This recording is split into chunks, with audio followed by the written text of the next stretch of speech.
Jason Carter stepped off the starship with a mix of excitement and nervousness. The air smelled strange, metallic yet fresh, unlike anything he had ever breathed on Earth. Around him, towering structures made of shimmering materials stretched high into the sky.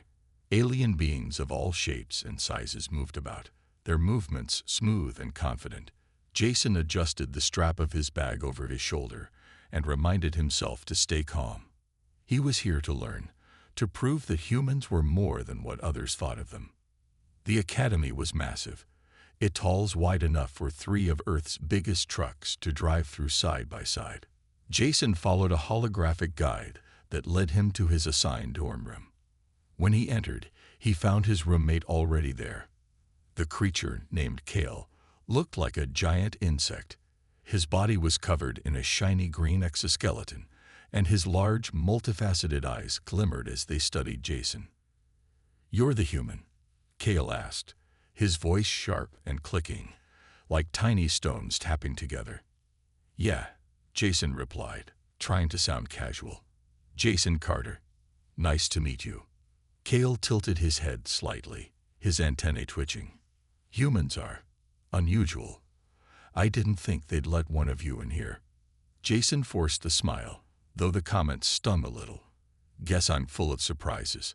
Classes started the next day, and Jason quickly realized just how different this place was from anything he'd known back home. In the main lecture hall, students sat in rows, some floating above their seats using anti-gravity devices, others resting on tails or tentacles. The professor, Dr. Vereen, stood at the front of the room. She was tall, with blue skin, 6 arms, and a voice that echoed gently through the space. "Welcome to Xenobiology 101, she began. "In this course, you will study life forms from across the galaxy. Understanding these creatures is key to survival and cooperation among species." Jason listened carefully, jotting down notes. He noticed a few students glancing at him, whispering behind webbed hands or clawed fingers. One of them, a sleek, fish-like alien named Lyra, caught his eye. Her scales shimmered faintly, and her thoughts reached out to him without words. "You're not like the others," she seemed to say in his mind. Another student, Rokar, was harder to ignore. He was huge, with scaly gray skin and sharp teeth that gleamed when he spoke.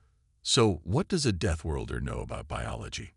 Rokar growled during a break, loud enough for everyone nearby to hear. Jason straightened up, meeting the reptilian alien's gaze. "More than you might think," he said evenly. Rokar chuckled, clearly amused, but Jason didn't back down. Back on Earth, he'd faced plenty of challenges: dangerous animals, harsh weather, and even bullies in school. This wasn't so different. If anything, it felt like another test of strength and wit. As the days went by, Jason found himself adjusting to the rhythm of the academy. Meals were strange but edible, lessons fascinating yet overwhelming. He learned about ecosystems on planets where plants could move like animals, and oceans glowed with bioluminescent light. Still, no matter how much he absorbed, he couldn't shake the feeling that many of his classmates saw him as an outsider, a primitive being from a primitive world. But Jason knew better. Earth might have been called a death world by these aliens, but it had also taught him something invaluable: how to survive. And soon enough, he would get the chance to show them exactly what that meant. For now, though, he focused on keeping up with his studies, making allies where he could, and preparing for whatever came next. Little did he know, his moment to shine was closer than he thought. The next day, Jason walked into the xenobiology classroom, feeling a bit more confident. He had spent the evening reviewing notes and trying to understand the strange terms Dr. Vereen had used during her lecture. As he took his seat, he noticed Lyra giving him a small nod of encouragement. Even Rokar, who usually sneered at him, seemed quieter today. Maybe they were all just focused on what was coming next. Dr. Vereen stood at the front of the room, her 6 arms moving gracefully as she adjusted controls on a large metallic crate in the center of the classroom. The crate hummed faintly, and a low growl echoed from inside. Jason leaned forward, curious. Whatever was in there sounded dangerous. "Today," Dr. Vereen announced, her voice calm but firm, "we will work with a live specimen, a Velcro beast. These creatures are native to the planet Krylos and are known for their speed, strength, and sharp claws. Handling them requires patience, skill, and an understanding of their behavior." A murmur rippled through the class. Jason glanced around and saw nervous expressions on many faces. Some students shifted uncomfortably in their seats, while others whispered anxiously to one another. Kale, sitting a few rows away, tapped his antennae nervously. Even Roker looked uneasy, though he tried to hide it by crossing his muscular arms. Dr. Vereen continued, "Each of you will take turns approaching the Velcro beast under controlled conditions. Your goal is to observe its reactions and attempt to calm it without causing harm. Remember, this is not just about bravery. It's about strategy." One by one, students were called up to the crate. The first was Zenara, a bird-like alien with fiery red feathers. She strutted forward confidently, her wings flaring slightly as she approached the cage. But when the Velcro beast caught sight of her, it lunged against the bars, snarling viciously. Zenara stumbled back, her feathers ruffled, and quickly retreated to her seat. Next came Rokar. He moved slowly, his scaly hands held out in front of him. The beast crouched low, its glowing eyes locked onto him. For a moment, it seemed like Rokar might succeed, but then the creature snapped its jaws, startling him. He backed away quickly, muttering something under his breath. When it was Lyra's turn, she floated closer to the cage, her thoughts reaching out to soothe the beast. Calm. Peace, she projected. But the Velcro beast only growled louder, pacing restlessly. Lyra sighed and returned to her seat, shaking her head. Finally, it was Jason's turn. Whispers spread through the room as he stood up. "This should be entertaining," someone muttered. Jason ignored them, focusing instead on the task ahead. He took a deep breath and stepped toward the crate. The Velcro beast turned its gaze on him immediately. Its golden eyes gleamed with intelligence and aggression. Most students would have hesitated, but Jason didn't. He remembered the lessons his father had taught him back on Earth, how to read an animal's body language, how to stay calm even when danger loomed. Jason knelt down slowly, lowering himself to eye level with the beast. He made a soft clicking sound in his throat, mimicking the low growls predators made on Earth. To everyone's surprise, the Velcro beast paused, tilting its head slightly. It sniffed the air, its ears twitching. "That's it," Jason murmured softly. "Easy now." He reached out his hand, palm open, keeping his movements slow and deliberate. The beast watched him carefully but didn't attack. Instead, it crept closer, sniffing his fingers. Then, to everyone's shock, it nuzzled against his hand, its rough fur brushing his skin. Gasps filled the room. Dr. Vereen raised an eyebrow, clearly impressed. Even Roker looked stunned, his jaw hanging slightly open. Kale muttered, "How did he do that?" Jason smiled faintly, still focused on the Velcro beast. He knew exactly how he had done it. He had treated the creature with respect, just like any wild animal deserved. And in doing so, he had earned its trust. As Jason stepped back, the professor nodded approvingly. "Well done, Mr. Carter. Well done indeed." For the first time since arriving at the academy, Jason felt a flicker of pride. He had proven himself, not just to his classmates, but to himself. After class, Jason found himself surrounded by curious classmates. Lyra floated closer, her shimmering scales catching the light as she projected her thoughts into his mind. "You were amazing, she said silently. "How did you know what to do, Jason shrugged, trying to act casual. "I'd spent a lot of time around animals back home. You learn how to read their behavior if you pay attention." Roker stepped forward, his scaly face unreadable. "That wasn't just paying attention," he growled. "You handled that beast like it was nothing. No one else could do that." Jason glanced at him, surprised by the hint of respect in Rokar's voice. It's not that hard if you stay calm and think about what they need. Animals aren't so different, no matter where they come from.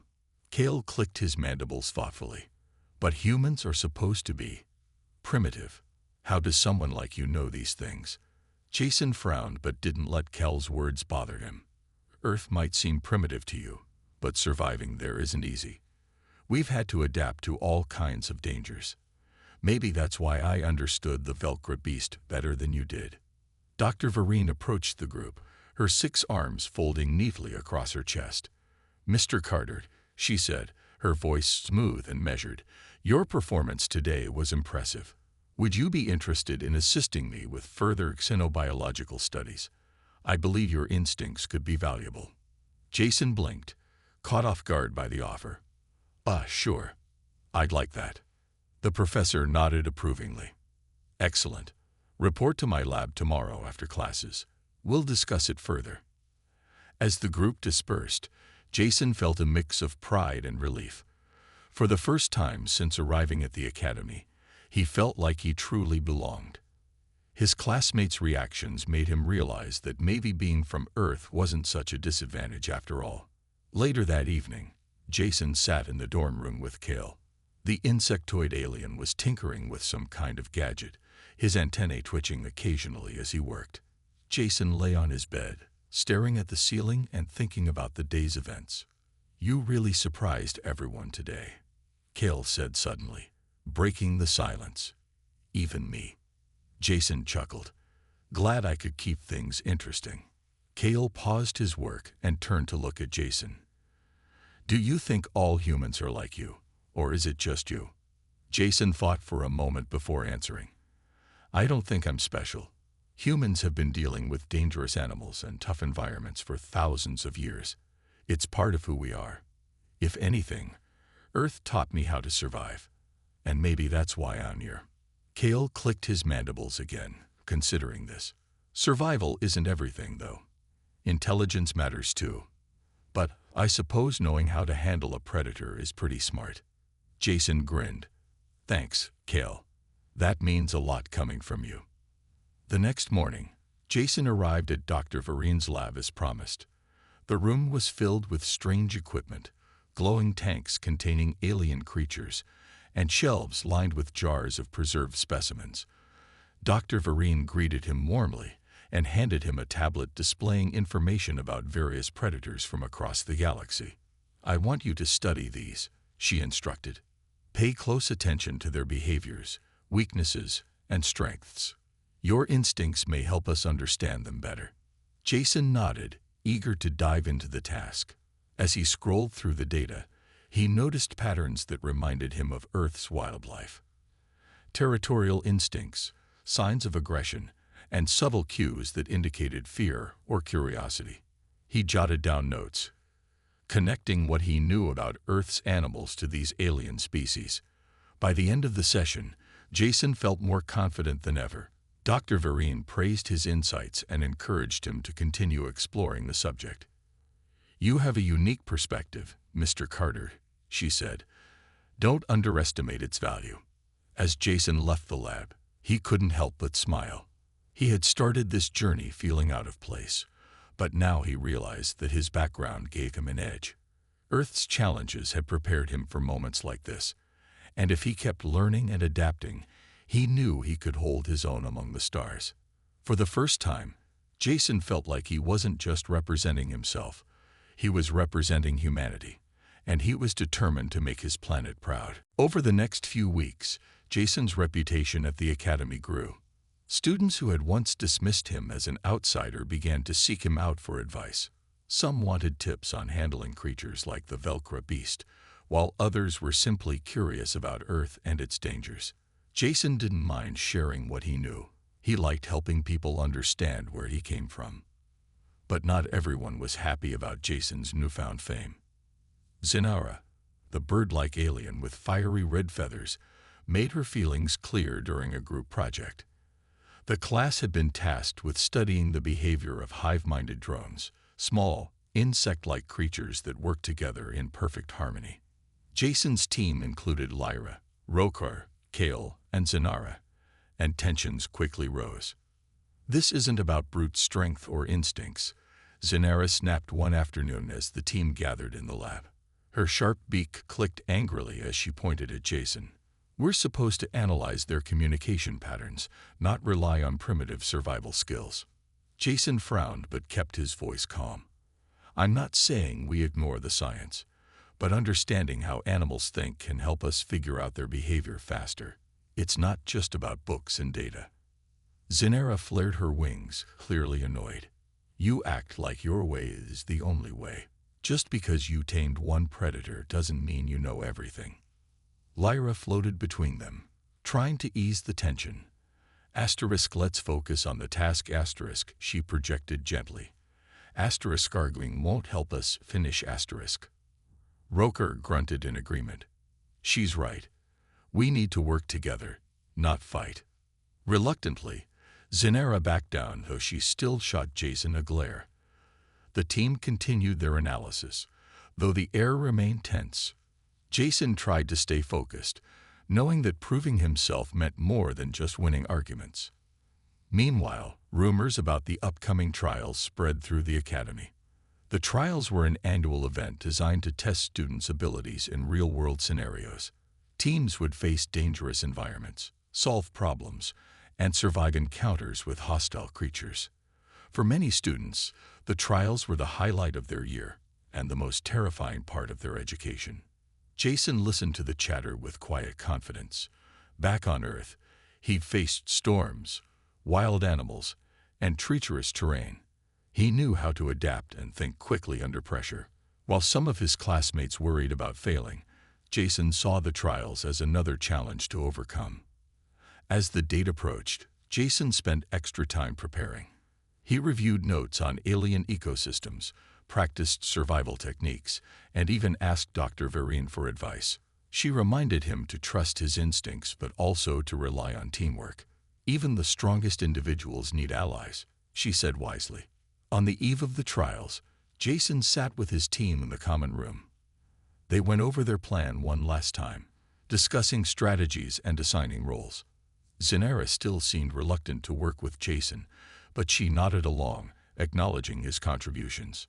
Lyra offered words of encouragement, while Rokar gave a rare smile of approval. "You've got this, Carter," Kale said, clicking his mandibles. "Just don't let those instincts get you killed." Jason laughed. "I'll do my best." That night, as Jason lay in bed, he thought about how far he'd come. From being an outsider to earning respect, even admiration, from his peers, he had proven that humans were capable of more than anyone expected. The trials would be tough, but he felt ready. He closed his eyes, imagining the stars outside his window. Earth might have been called a death world, but it had taught him resilience, courage, and the importance of never giving up. Tomorrow, he would show the galaxy exactly what that meant. And deep down, Jason knew he wasn't just doing this for himself. He was doing it for humanity, for all the people back home who believed in him. With that thought, he drifted off to sleep, ready to face whatever the trials had in store. The trials took place on a barren moon far from the academy. Its surface was covered in jagged rocks, deep crevices, and patches of glowing fungus that lit up the dark landscape. The air was thin, forcing students to wear breathing masks as they moved carefully across the uneven terrain. Jason's team, Lyra, Rokar, Kale, and Zanara, stood at the starting point, listening to the instructor explain the rules. "You have 3 days to complete your mission," the instructor said, his voice crackling through their communication devices. "Collect rare minerals scattered across the area, avoid predators, and make it back to the extraction point before time runs out. Work together, or you'll fail." As soon as the signal sounded, the teams scattered. Jason's group moved quickly, sticking close to each other as they navigated the rocky ground. Lyra used her telepathic abilities to sense nearby threats, while Rokar led the way, his strength clearing paths through dense clusters of sharp crystals. Kale scanned the surroundings with a handheld device, searching for mineral deposits. Jason kept an eye on everyone, making sure no one lagged behind. He knew how easy it was to get separated in unfamiliar environments. Back on Earth, he had learned the hard way that staying together often meant the difference between life and death. On the second day, disaster struck. As the team crossed a narrow ridge, a pack of skrill beasts emerged from the shadows. These creatures were small but deadly, with venomous spines along their backs and razor-sharp teeth. They hissed loudly, circling the group like predators closing in on prey. Panic rippled through the team. Zenara spread her wings defensively, her feathers bristling. "We're surrounded," she cried. "What do we do?" Jason stepped forward, his mind racing. He remembered how Smoke had once scared off predators during a hunting trip back home. Reaching into his pack, he pulled out a smoke bomb, a standard item provided for the trials, and activated it. Thick gray clouds billowed out, confusing the skrill beasts. Their hissing turned to agitated squeals as they stumbled around blindly. "Follow me," Jason shouted, leading the group toward higher ground. The others obeyed without question, trusting his instincts. Once they reached safety, Jason turned to check on his teammates. Everyone was shaken but unharmed. Zenara stared at him, her fiery feathers slowly settling. "How did you know that would work?" she asked, her tone softer than usual. "It's something I learned back home," Jason replied simply. "Sometimes you have to think fast and use what you've got." Later that evening, the team set up camp in a shallow cave. Exhausted but safe, they shared rations and discussed their next steps. For the first time, Zenara didn't argue with Jason. Instead, she nodded thoughtfully when he suggested scouting ahead at dawn to locate the remaining minerals. The third day brought another challenge. While exploring a series of tunnels, Lyra slipped and fell into a narrow crevice. Her smooth body couldn't find purchase on the slick walls, and she called out telepathically for help. Scheme stuck asterisk, she projected urgently. Without hesitation, Jason grabbed a rope from his pack and rappelled down to her. Carefully, he secured the rope around her torso and signaled for Rokar and Kale to pull her up. Lyra floated safely back onto solid ground, her scales shimmering faintly with gratitude. Thank you. She sent silently, her thoughts warm and sincere. You saved me, Jason shrugged modestly. "That's what teams are for. We look out for each other." By the end of the trials, Jason's leadership and quick thinking had earned him even more respect from his teammates. They returned to the extraction point just in time, carrying enough minerals to pass the test. As they waited for transport back to the academy, Zenara approached Jason. "I owe you an apology," she admitted, her voice quiet but steady. "I underestimated you. You proved me wrong." Jason smiled slightly. "Apology accepted. Let's just say we're even now." When they arrived back at the academy, news of their success spread quickly. Jason's team had not only survived the trials but excelled, thanks in large part to his resourcefulness and calm under pressure. For the first time, Jason felt truly accepted, not as an outsider, but as an equal. He realized then that Earth's lessons weren't just about survival. They were about resilience, teamwork, and never giving up, no matter how tough things got. And those lessons were universal, whether you were on a death world or among the stars. Back at the academy, life changed for Jason in ways he hadn't expected. Word of his actions during the trials spread quickly, and soon students from other teams were stopping him in the halls to ask questions. Some wanted advice on handling dangerous situations, while others simply wanted to hear stories about Earth. Jason didn't mind sharing. He was proud of where he came from and happy to teach others what he knew. Even Zenara, who had once doubted him, began treating him differently. During class projects, she actively sought his input, her fiery feathers no longer flaring in frustration.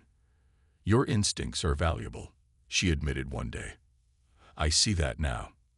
Lyra often joined Jason during breaks, floating beside him as they talked about their experiences. She projected thoughts of admiration into his mind, telling him how much she respected his calmness under pressure. "You're stronger than you look, she said silently.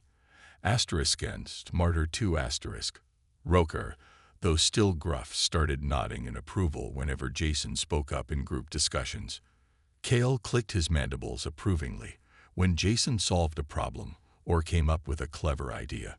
Even Dr. Vereen noticed the change, praising Jason's contributions in front of the entire class. But fame wasn't the only thing Jason gained from the trials. He also learned more about himself. Back on Earth, he had always thought of himself as just another person trying to survive. Here, among aliens from advanced civilizations, he realized that humanity had something special: resilience. Humans didn't have 6 arms like Dr. Vereen or telepathic abilities like Lyra, but they had grit. They adapted, they fought, and they never gave up. One evening, Jason stood on a balcony overlooking the academy grounds.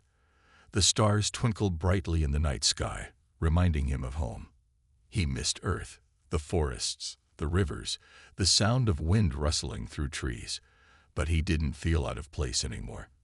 This new world was challenging, but it was also exciting. He belonged here, proving that humans could stand shoulder to shoulder with beings from across the galaxy. Lyra joined him on the balcony, her shimmering form glowing faintly in the dim light. Go, you miss your planet? She asked telepathically.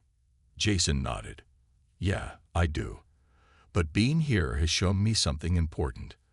Earth might not have fancy technology or superpowers, but we got heart. And sometimes, that's enough. Lyra tilted her head slightly, her thoughts soft and warm. You make us see things differently, Jason. You remind us that strength isn't always about power. It's about courage and kindness too, Jason smiled, feeling a sense of pride he hadn't felt before. It wasn't just about surviving anymore. It was about inspiring others, showing them that even someone from a so-called primitive world could make a difference. As weeks passed, Jason continued to excel in his studies. His classmates looked to him for guidance, and professors trusted him with more responsibilities. He worked closely with Dr. Vereen on research projects, helping her understand how Earth's ecosystems compared to alien worlds. Together, they discovered patterns in predator behavior that applied to multiple species, earning praise from the entire faculty. Still, Jason never forgot why he was here. Every success, every moment of recognition, reminded him of his mission: to represent humanity. He carried Earth's values with him everywhere he went: determination, adaptability, and respect for all forms of life. One afternoon, Roker approached Jason after class. "You've earned my respect," the reptilian alien growled, his sharp teeth gleaming in a rare smile. "Not many could handle what you've handled. You're different." Jason chuckled. "Thanks, Roker. That means a lot." By the end of the semester, Jason had become a legend at the academy.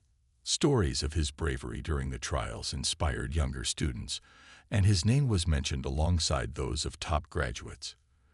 But Jason didn't let it go to his head. He stayed humble, knowing that every challenge he faced was an opportunity to learn and grow. As he stood on the balcony again one night, gazing at the stars, Jason felt a deep sense of purpose. He was more than just a student now. He was a bridge between worlds, a representative of humanity's strength and spirit, and he was ready for whatever came next. The galaxy was vast, full of dangers and wonders. But Jason Carter, the boy from Earth, was no longer afraid. He had proven himself, and he knew he could do it again. The end of the semester arrived, and the academy buzzed with excitement. Final exams were over, projects completed, and students prepared for the annual graduation ceremony. Jason stood in his dorm room, adjusting the formal robes he had been given for the occasion. The fabric shimmered faintly, a blend of Earth's simplicity and alien elegance. He looked at himself in the mirror, hardly recognizing the person staring back. Cale clicked his mandibles as he entered the room. "You clean up well, Carter. Ready to walk among the stars?" Jason grinned. "As ready as I'll ever be." Together, they joined the crowd of students heading to the grand hall where the ceremony would take place. The hall was enormous, its ceiling adorned with holographic projections of distant galaxies. Alien dignitaries, professors, and proud families filled the seats. Jason scanned the audience, but didn't see anyone from Earth. His family couldn't attend. They were too far away. But he knew they were thinking of him. When his name was called, Jason stepped forward to receive his certificate. The applause was thunderous, not just polite clapping but genuine cheers from his classmates and teachers. Dr. Vereen handed him the document, her 6 arms moving gracefully as she spoke.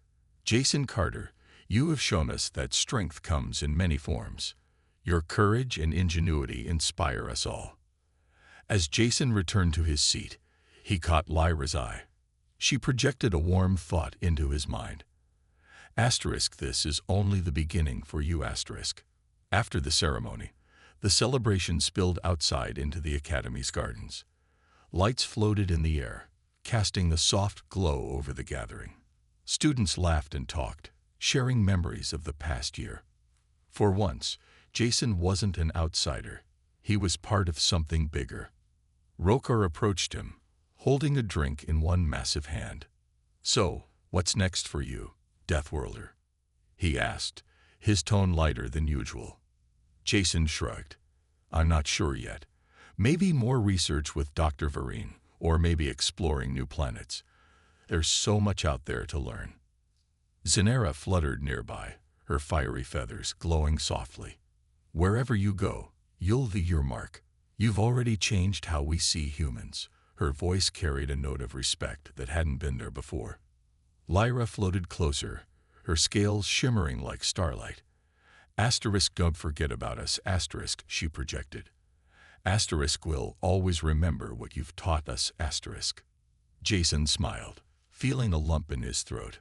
"I won't forget any of you. You've taught me a lot too." Later that night, Jason found himself alone on the balcony where he had spent so many evenings gazing at the stars. The cool breeze brushed against his face as he thought about everything that had happened since he first arrived. From being an outsider to earning respect, from handling predators to leading his team through the trials, it had been a journey full of challenges and growth. He thought about Earth, about the forests and rivers he had left behind. He missed it, but he knew he was doing something important. By representing humanity here, he was showing the galaxy that Earth was more than just a dangerous planet. It was home to people who could adapt, survive, and thrive no matter the odds. A voice interrupted his thoughts. It was Dr. Vereen, her tall form silhouetted against the starlit sky. "Proud of yourself, Mr. Carter?" Jason nodded. "Yeah, I think I am. But I also know this is just the start. There's so much more to do." Dr. Vereen smiled. "That's the spirit. The galaxy needs people like you, people who bring new perspectives and remind us of what truly matters." As she walked away, Jason turned his gaze back to the stars. They seemed brighter now, calling to him, inviting him to explore their mysteries. He wasn't afraid anymore. Earth had prepared him for this moment, teaching him resilience, courage, and the importance of never giving up. For Jason, the future was wide open. He didn't know exactly where his path would lead, but he was ready to follow it. Whether studying alien creatures, helping others understand Earth, or facing new dangers, he knew he could handle whatever came his way. And as he stood there, surrounded by the wonders of the universe, Jason felt a deep sense of peace. He wasn't just a boy from Earth anymore. He was a representative of humanity, a bridge between worlds, and a reminder that even in the vastness of space, heart and determination could shine as brightly as the stars. With a final glance at the horizon, Jason whispered to himself, "Let's see what's out there." Then, with a smile, he turned and walked back inside, ready to embrace whatever adventures awaited him among the stars.